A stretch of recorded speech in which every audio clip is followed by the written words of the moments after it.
আল্লাহর কসম করে বললে ভুল হবে না, এই দুনিয়ার মুসিবত, দুনিয়ার বিপদ, এটা কোনো মুসিবত নয়, এটা কোনো বিপদও নয়।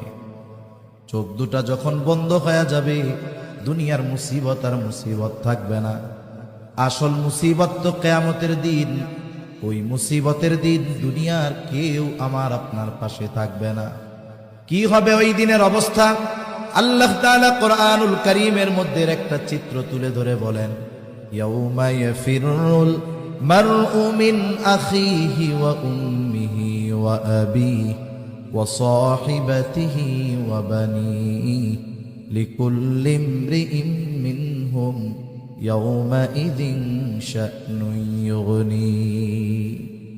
আল্লাহ তাআলা বলেন, কিয়ামতের দিন ভাই ভাইয়ের থেকে পলায়ন করবে। ওয়া উম্মিহি ওয়া আবিহি, পিতামাতার থেকে পলায়ন করবে। ওয়া সাহিবাতিহি ওয়া বানিহি, স্ত্রী সন্তানদের থেকে পলায়ন করবে।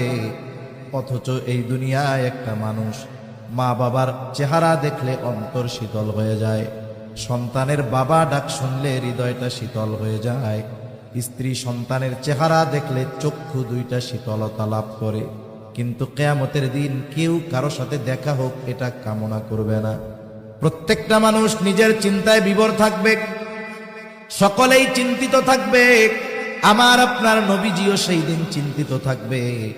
সবাই চিন্তিত থাকবে নিজের জন্য, আর নবীজি চিন্তিত থাকবেন তার উম্মতের নাজাতের জন্য। সেই দিন মানুষেরা এমনটাও আল্লাহ তাআলার কাছে বলবে, আল্লাহ, সারা দুনিয়ার সব মানুষকে জাহান্নামে দিয়ে হলেও আপনি আমাকে মাফ করে দেন।